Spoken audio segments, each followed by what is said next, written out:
Welcome to the UK Travel Planning Podcast. Your host is the founder of the UK Travel Planning website, Tracy Collins. In this podcast, Tracy shares destination guides, travel tips, and itinerary ideas, as well as interviews with a variety of guests who share their knowledge and experience of UK travel to help you plan your perfect UK vacation. Join us as we explore the UK from cosmopolitan cities to quaint villages, from historic castles to beautiful islands, and from the picturesque countryside to seaside towns. Hi and welcome to episode 103 of the UK Travel Planning Podcast. This week I am joined by guest Mandy, travel lover and blogger who is here to share her trip report from the UK. For those of you who listen to our other podcast, the Global Travel Planning Podcast, you will recognise Mandy's voice because she was in episode 19 last month, sharing about her global travels. Mandy loves inspiring others to have a go and step outside the comfort zone and just say yes. She's a very experienced traveller and has been all over the world, I think every single continent and to 66 countries, and she's really inspiring to talk to. So in this episode, I started off by asking Mandy to introduce herself and give us a little bit of information about her background before we started talking about her trip to the UK. Okay, so Mandy, would you like to introduce yourself? Tell us where you live and how you heard all about UK travel planning, please. Well, hello. Thank you for having me on. My name is Mandy. My husband's Trevor. We've been together for 36 years now, and we've just really cracked on with our travelling now. So we're from the Gold Coast, Queensland, Australia, and very recently retired, and we've just ramped up our travels. And I stumbled across your podcast whilst walking my dog, and I got sick of listening to music and I wanted to learn stuff. So all my young grandkids and kids all say, learn stuff, Mum. So I did. I just turned something on, thought, listen to something about the UK, wanted to learn about where we're going. And I got onto this one lot and I didn't like them at all. They swore all the time and they were just nasty. So at the end of theirs, your podcast popped up and I just continued on listening to it. And I went, well, hello. I think I will listen to these guys. And I listened to everything and some of them twice. And I took notes. And this is all just every hour walking my dog in the morning. And I just came back completely empowered for our trip. Oh, that's so lovely to hear as well. We just love it. And I love talking to Australians as well. We and all Americans out there as well. I love talking to you guys as well. But Mandy's from very close to where I live in Australia. So I think we were kind of destined to meet as well because we're very alike, aren't we? We've managed to have a few conversations and I'm like, yeah, we're kind of like soul travel mates, I reckon. I agree. So let's talk about, because you're actually going to be coming onto my Global Travel Planning podcast. I'm going to put a shout out to that in this one as well, to talk all about your travels all around the world, because by the end of this year, you'll be on every continent. That's correct. Actually, it was at the end of 2019, we'd finished doing all the continents, and then COVID shut us down completely. And that gave us a chance to actually do some work around the house because we were spending all our time and energy travelling, which was great. This is what we like to do. Then we came home and went, oh, wow, that pool needs water in it now. Let's put some money into the house. But, yes, all 7 continents. And then by the time this year's finished, we would have done 66 countries together. Oh, that's amazing. That's amazing. Well, this episode, we're going to concentrate on your trip to the UK. So how long were you in the UK for, Mandy? And give us a brief overview. I know you were there for quite a while, but give us a brief overview of your itinerary. Okay, so we had a 7-week holiday from during September through to early November last year, 23. And my first goal, I like getting to the top or the bottom or the east or the west of places, like the most westerly point or the most southerly point. So I thought, let's do the end-to-end thing because I heard about that's a thing, the end-to-end. So Land's End is a common place to go, obviously, but I'm a real lighthouse fiend and I found that it wasn't just John O'Groats, it was Dunnet Head Lighthouse, which is the tip of Scotland. So I thought, okay, and we're Aussies, so I thought, it's only, I don't know, 700 and something miles. That's just like a day's work and for Aussies driving. So, but you throw everything else in between, we'll turn it into 7 weeks.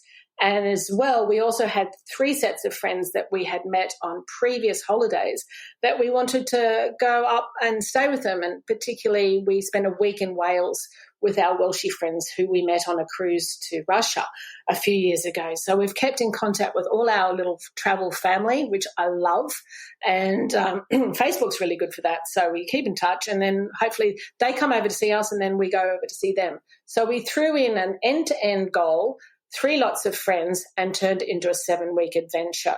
I had a friend of mine who did a 2-week bus tour, so I printed out the photo of her map that she went on, and it had a really good guide of general stops to go to, your Yorks and your Edinburghs and your Inverness and Chester and Southampton and all that. So I just added what I wanted to do. And from then, I then got onto your podcast or your website and downloaded all those wonderful documents, which made me realise that I can't do it all. And we laughed the other day about I was driving or coming down from Gretna Green down towards York, and I said to my husband, I think we can just swing by the Lake District on our way. And I looked at the map and it's kind of like, I don't think we can. So Tracy and I, we laughed about one does not swing by the Lake District to add to the day. So I use your podcast advice to say we can't always fit everything in. So I had everything written down of what the main things I wanted to see and the things I'd like to fit in if possible. And that's a really good way of organising it. So the things that I wanted to see, we didn't miss out on, and we got to add lots of cool things to it as well as our friends adding stuff that we never even knew about. Wales was just done on a whim.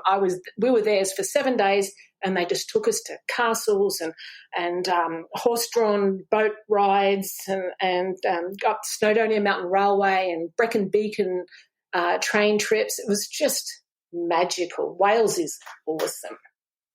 It's brilliant. Yes, Doug spent a bit of time in Wales last year. I think he went and did some stuff in North Wales, and then we were house sat in Wales in January this year, which was really, really lovely. So you planned your trip, you had your idea of where you wanted to go. You were doing the end-to-end thing, so you're going from Land's End to the northernmost point of mainland Britain. In Scotland. Obviously, there's islands further north than that, the Orkneys and Sheltons, if you want to go even that bit further north. But the end-to-enders are basically Land's End to John O'Groats. So we've done that as well, and it's a nice thing to do, isn't it? So how did you decide how you were going to get around the UK? Right. So we flew into London and spent a few days in London. And what was really cool, we stayed up. We'll get to the accommodation part next, I think. Well, where we stayed there, that was really, really quaint. But we basically, just after a few days there, jumped on a train. Well, first of all, London, we pay-passed our way around London very, very easily. I didn't buy any train cards because I didn't think we were going to use them that much. We were going to hire a car for most of the trip. So we just pay-passed with my Visa card. It was just on, off. And the station guards and everyone by every station was super, super helpful. They told us what the Elizabeth line or the Northern line, and you just follow the arrows. It was really, really easy and really quick. Taxis, too much traffic, too expensive. The trains were great. So we just did that for a few days, and then we headed south just to Surrey, which is a little bit south. And then from then we were with friends, and then we hired a car from their place, actually. No, from Southampton. From Southampton, we then went to, we did Stonehenge and then made our way through Devon down to Land's End. From Land's End, all still by hire cars, we went up through Bath and then the Cotswolds, and then we got to Cardiff where we had 7 days with friends, so we ditched the hire car. And then from after there, we went a train from Chester to York.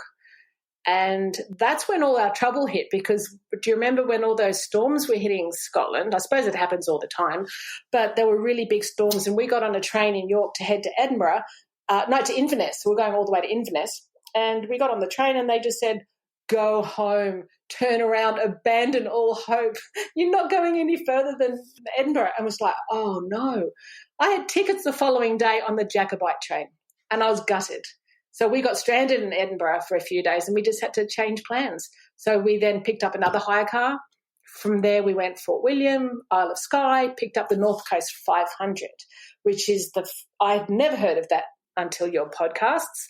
And we love driving. My husband's a really good driver. So the narrow roads, dodging sheep and the stone walls didn't perturb him at all. He loved it. It was a challenge, he thought, especially when it said you're supposed to do maybe 60 miles an hour. He goes, I'm doing 16 miles an hour. So we got all the way up. We did Skye. We went all the way up to Orkney, almost to Orkney. Couldn't get across. The waves were too big. Then we made it all the way back down to Edinburgh and further south. And we only caught a train back to London when we were in York. So most of it was done by car. And we found Enterprise Car Rental a really fabulous car company. They gave us upgrades. We got an automatic every time. And they changed when we had to change our destinations because of the weather. So that was very, very good. And they were really affordable. So that's a big plug for them. They were terrific. So we drove lots.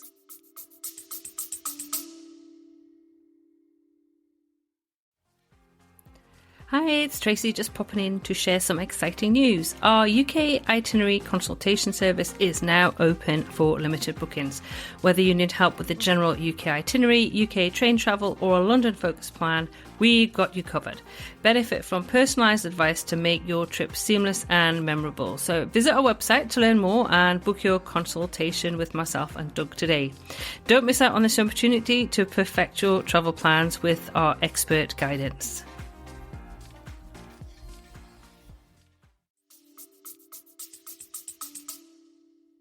That's good. And I know you took some train journey. So you did the journey from York down to London on the train, and then from, trying to think what you said now, to York, from Chester to York. Was that what you said? Yeah. Yes. So Chester to York, York to Edinburgh, then pretty much York back to London. Those were the three main ones, and the rest was all by car.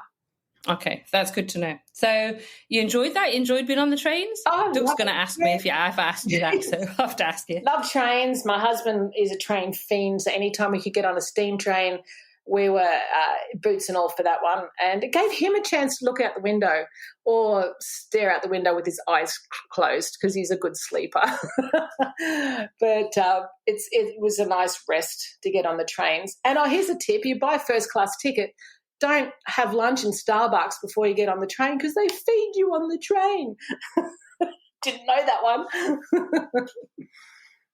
one. Yeah, that's so true. That's so true. So you travelled all the way around. You went England, Wales, Scotland, back down. So what are the standout places that you stayed in? Because I know we've chatted about that. You like kind of quirky, different places to stay. Yeah, well, when I was 18, I did a Kentucky tour of Britain, and it was called a concept tour. And every 2 days we stayed in something different. We even stayed in a youth hostel, then we stayed in canal boats or a castle. So I've always had that in mind that I like to have something different. And I believe sometimes the overnight journey or when you get to a place can be part of your vacation, not just a hotel night and then you go somewhere the next day. So standouts were I booked everything on bookings.com or Airbnb. I try to have everything with a free cancellation up to a point in case you need to change plans. And it worked a treat. We stayed in a castle in Devon. We stayed in a longboat in London, which was probably our favourite. It was the most uncomfortable, but it was gorgeous and it was so uniquely different to our life here in Australia. So finding it in the dark all the way from an Emirates flight was quite hilarious, but it was tranquil and beautiful, and you just had the ducks on swans going past you in the morning, and then you just walked to the train station. It was 5 minutes. It was really good. We stayed in a converted jail cell in Fort William. My husband was really impressed with that. It was bunk beds and and bars, but it was a classic. And I thought, this is a memory. Those things are fun. You immerse yourself physically into something, and it's much more memorable, I believe. And from there, we went to a log cabin on Skye. So that was 2 little log cabins in a guy's backyard, virtually in Dunvegan, overlooking the lake. And we had seals outside. It was amazing. And just Salmon Landing right at the top near John O'Groats was beautiful. They don't even allow kids there because it's right on the cliff. And it was just terrific to do quirky places. But I do recommend ground floor units if you can possibly think ahead, because you're lugging all your suitcases up and down 3 or 4 or 5 flights of stairs. And at the end of 7 weeks, I think luggage was probably just my least favourite thing in the world. I just so sick of living out a suitcase. We packed too much. That's always a tip of mine. Pack less. But cute places, lots of steps, so pack less. And think outside the square sometimes. It's pretty much a similar sort of price half the time if you look around.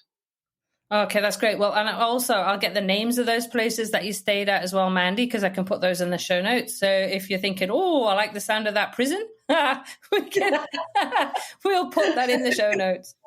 So let's go back to the places that you visited, and what were your favourite places and your favourite experiences? Because I'm kind of also into kind of the experiential travel. What is it that you experienced that you're always going to remember? I think we loved St Michael's Mount down there, down the bottom near Penzance. That was probably even one of our first castles, but also the best. It was such a beautiful display, like how it's just been restored and everything, and just getting across there, either walking one day and then boating the next because the tide was in or out.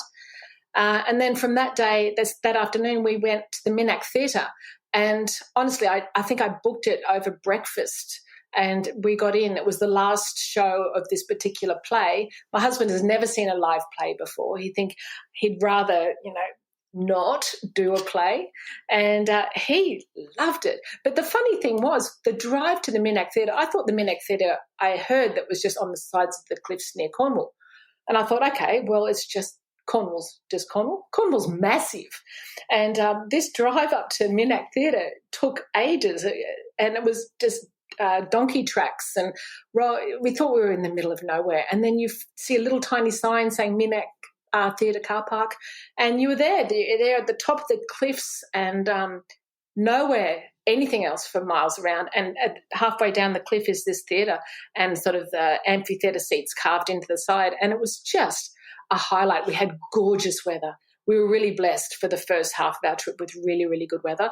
So it was amazing. That was a highlight.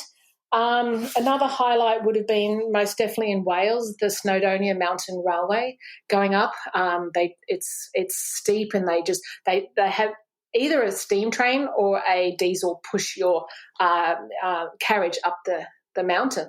And then you see all the mountain bike guys pushing their bikes up, and you think, oh, sucks to be you. When I'm looking out the window, because we were really comfortable. That was hard. They would have been pushing it up for 3 or 4 hours to ride all the way back down. However, when we did Ben Nevis, you can catch a cable car about 2/3 of the way up, and the mountain bikers get to put their bikes on the back of the cable car and just ride down. Now, even I could have done that. But I probably wouldn't, because I'd kill myself.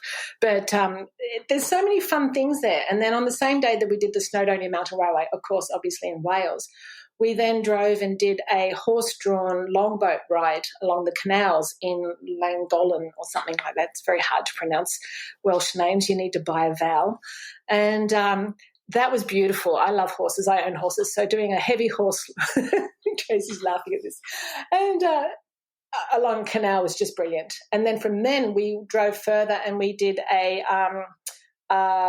aqueduct canal boat across a really tall aqueduct, which is something I really wanted to do. And then also in Carnarvon, we went to and stayed in really close to the Carnarvon Castle. We had 2 nights in a hotel that was built in 1522, and we had a ghost but a ghost experience one night in one of the rooms we were staying in. And Trevor and I both woke up and thought, did that really happen? We twice during the night we thought we heard something. I heard footsteps and a click of a door, and we felt a presence. And it was only when we walked downstairs the next morning, I said to the lady at the desk, I said, is this place haunted? And she said, which room are you in? And I thought, okay, well, that's a yes to me. And we still had one more night. I thought, oh, no, what are we going to do? But nothing happened the following night. We were safe. But if you're ever going to have a ghost story, why not have it in a 400 or 500-year-old castle inn? Hey, what do you reckon?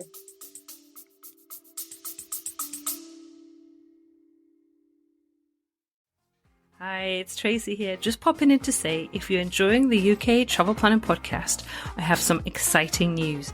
Why not join us on the Global Travel Planning Podcast, where we bring you travel inspiration, itinerary ideas, real-life adventures, and practical tips to make your travel dreams a reality. We've already explored Japan, Vietnam, Queensland, and Switzerland, with more thrilling destinations coming up. So tune in on your favourite podcast app and embark on a global adventure with us.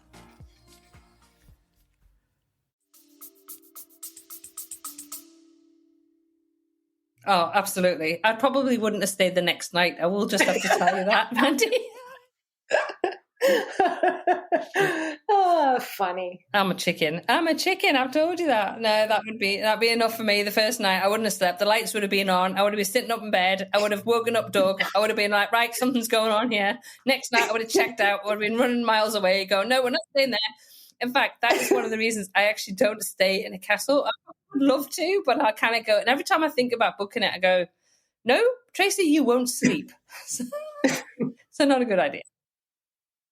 I think it's funny because, the house that we live in now and the house that we lived in before, we built both houses. So unless there's a sacred site under our ground, we're pretty cool and no one's lived in our house. So this was very new to live in very old places for us. Very, very new. We're brave. Yeah. All that the spooky and creaky floorboards and no, not for me. So did you do? And I know you did plan a lot of this yourself and used a lot of our resources to help you do that. But did you take any tours when you were there? Yeah, we did. Yeah, as you say, we did a lot of touring ourselves, and I did a lot of research at home, even booking things and looking into. Opening times is really essential too, because we were there in late autumn at the end of it, and a lot of these castles close. So we made sure, like even Castle Howard in York, that was going to be closed on our way back. So we made sure we saw it on the way up. But tour-wise, listening to your podcast, I heard about the walking pub tour in London. So we were down for that. That was really great, and we actually had tickets to the Lion King that night. So it actually delivered us around Lyceum Theatre at the end of it. So that was really great. Perfect timing. And then we did, on our last night, was Guy Fawkes night, was our last night in London. And we did a Jack the Ripper tour. I wanted to do a keys ceremony, and we have a friend, one of the guys that we stayed with, he's a former Scots Guard, and he got us into Windsor Castle for nothing, and he was trying to get us into the keys ceremony as well. But because it was Guy Fawkes night, there was a private function and he couldn't get us in. But he had so many great stories taking us around Windsor Castle. He actually had the honour of standing vigil for the Queen when she was lying in state at Westminster Abbey. He was one of the guards at one, he had 2 shifts of standing there, and he said he was so nervous. And just like little stories, wow, we wouldn't have gotten that from a book or a guide. But and then we also, what else we do? We did the London Bake, the Big Bake or something. I heard that on one of my listenings of your podcast. I heard one of your readers talk about that, and we're great British Bake Off junkies. I can tell you we have seen every episode, maybe twice. And so we were down for that. That was our second night in London. So after the first night, we did the Lion King, and the second night in the evening, we did the Bake Off tent, which was so much fun. And we even came third. And it was one of those cases that if you had a look at the cake online and then you had a look at the actual cake that we made, it was one of those nailed it moments, as in no. It was a hoot. That was a really fun thing to do. And we did a Outlander tour as well out of Inverness, which was great because we were kind of Outlander fans. And I'm not ashamed to say I was an Outlander fan, and that's what really got us to learn so much about Scotland and about Culloden. And I've never heard of Culloden.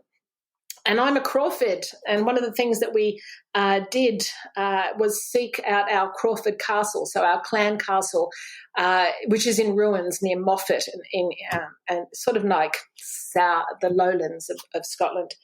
And that was very emotional to find the Crawford graveyard and to go through the old castle that William Wallace even conquered at one stage because his mother was a Crawford. So I did a lot of research, and when I got back home from walking the dog, I just go straight to your website and everything was there that I needed to know. All the links that I needed to know were right there. So away ahead. And so I booked it and then read more about it. It's fantastic. So you get to look forward to it, and it's all sorted.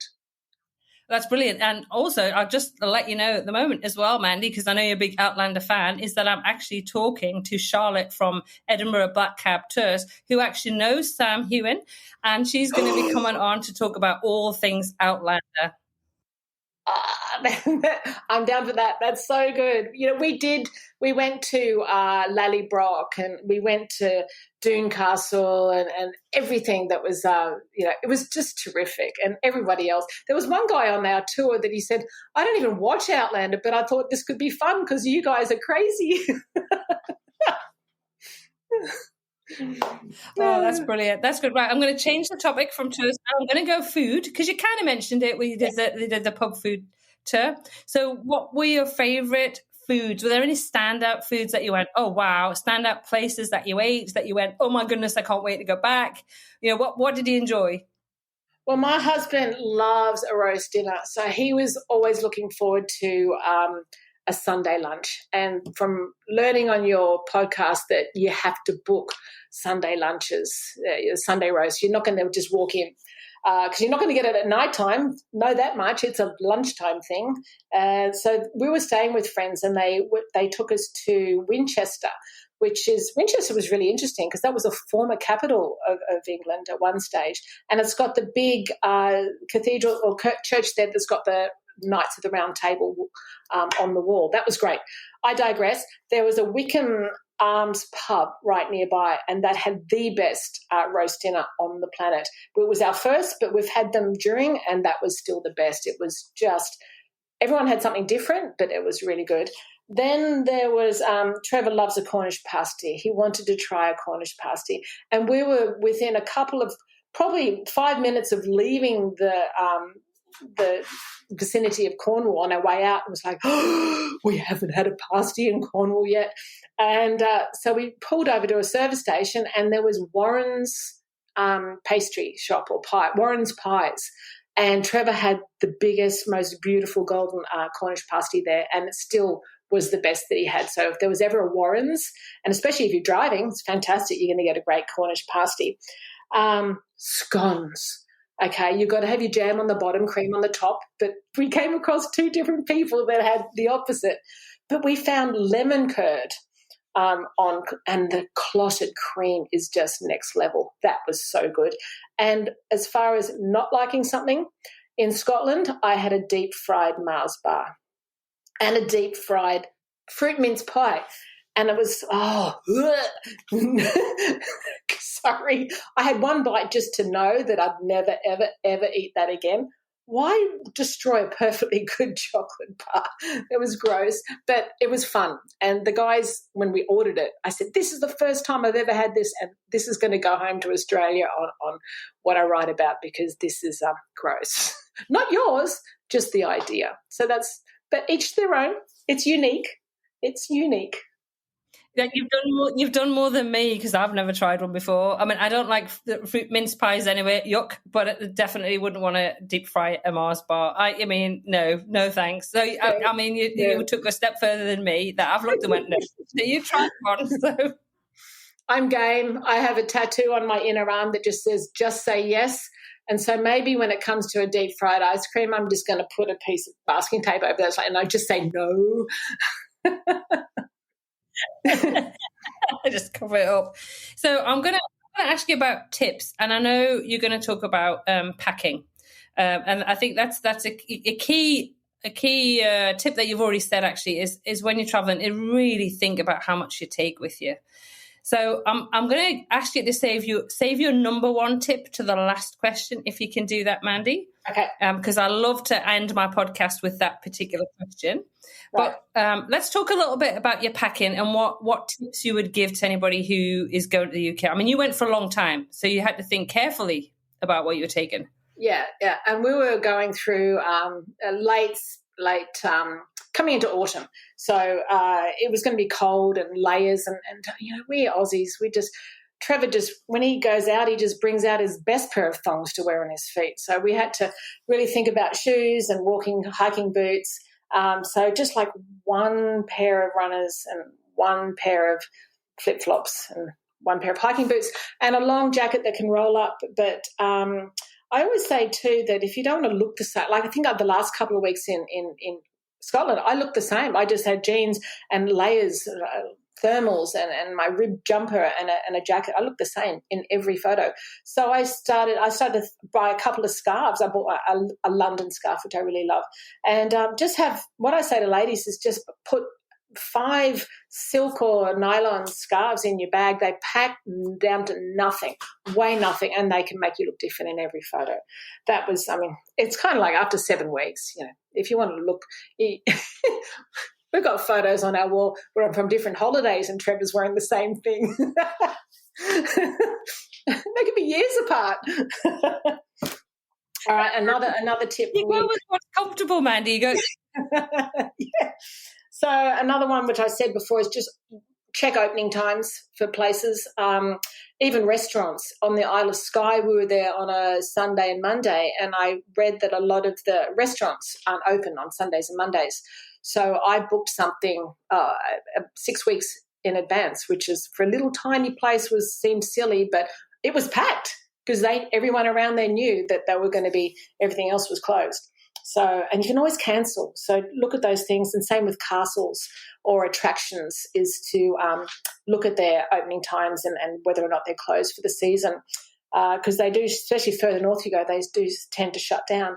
And another thing that I did, I actually bought an Australian National Heritage card, which to get into places cheaply. So it worked around England a treat. There's a lot of places with this Australian one that actually works with many countries around the world, not just Great Britain. So I think even I used it the first 2 times, it already paid for itself. And it means that when I get home, I can still use it in Australia instead of just on the one holiday, because sometimes the localised heritage cards are only good for 2 weeks, and we were there for 2 months. So that was a good tip. That saved us money, and it was not very useful in Scotland because Scotland likes their own things and they had their own heritage thing. So I don't mind. I don't mind paying entry into these places because it's not expensive and it keeps the upkeep. It all goes to a good cause. That's cool. And to be flexible. I think that's another tip, is to be flexible. Don't lose your nana if something gets cancelled, or if the weather gets in the way. You just need to have, that's when I say book refundable accommodation. As long as you're outside of the 24-hour period, you can cancel. So be flexible and go with the flow. Sometimes it's travelling. Smile. Oh, I totally agree with all of those. I mean, I always say that to people. You never know. We always book free cancellation with accommodation. So many times it's just saved us when we've got sick or we've changed plans or we've just wanted to have some flexibility to do that. So that's a really great tips, Mandy. But I'm going to ask you, what would be your number one tip for somebody visiting the UK for the first time? Well, the number one thing that you should say you've learned from your trip that you would say, this is what you need to keep in your mind. Well, I actually forgot a couple things, so I will end with the number one, which I've kind of mentioned before, but also the speeding fines. You make sure that if you're driving, don't go over the limit. There's cameras everywhere, and to pay your parking. We got given a 70 Australian dollar fine at Land's End when there wasn't a car in sight, and it was about 5 minutes to 5. We thought, we didn't even see the car parking sign, so we forgot. So pay for parking everywhere. That's a big one. Otherwise, that's going to really add up.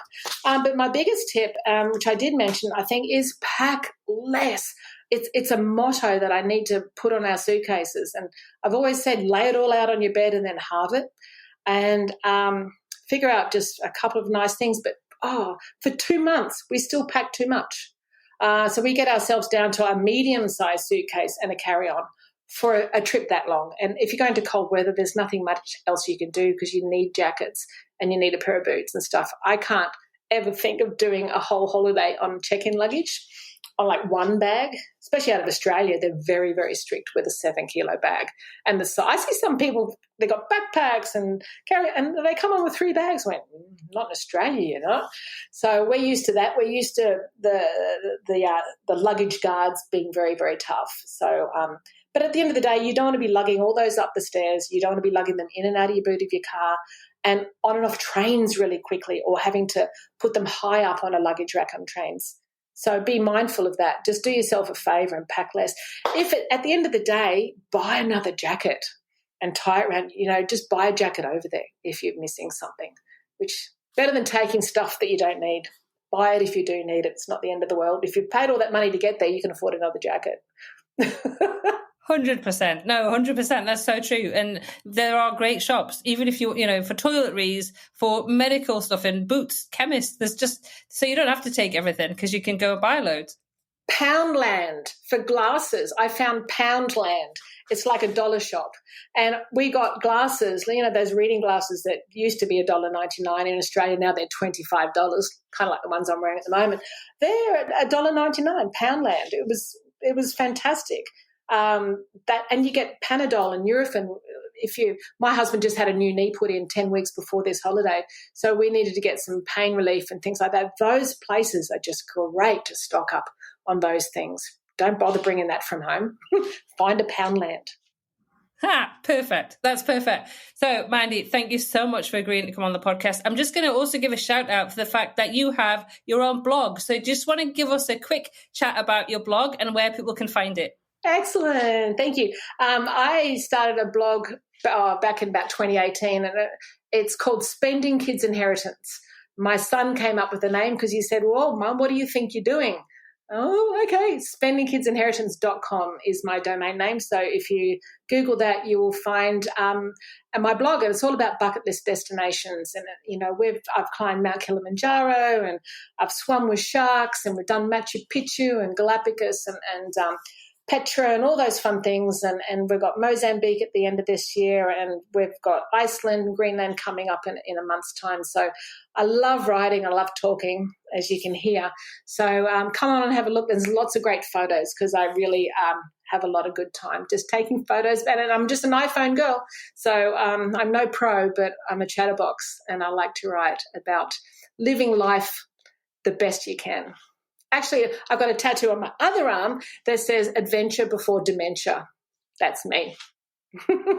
Oh, that's perfect, Mandy. And as I say, we're just about, after this, we're going to record an episode of the Global Travel Planning Podcast. So I will put a link in the show notes to this episode as well. So if you want to hear more from Mandy about her amazing travels all around the world, pop over and take a listen to that episode, because we're going to be talking about some of the fantastic places that she's been. And I've had a good look around her website. And yesterday, watching the videos of the migration of the Masai Mara was just fabulous, absolutely fabulous. So that's now on my to visit list next year.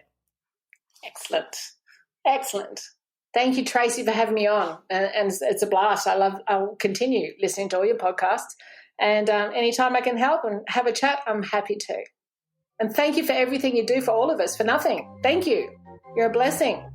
Oh, thanks, Mandy. It's been so lovely to chat to you. Brilliant. Thank you for tuning in to this week's episode of the UK Travel Planning Podcast. As always, show notes can be found at uktravelplanning.com. If you've enjoyed the show, why not leave us feedback via text or a review on your favourite podcast app? We love to hear from you, and you never know, you may receive a shout out in a future episode. But as always, that just leaves me to say, until next week, happy UK travel planning.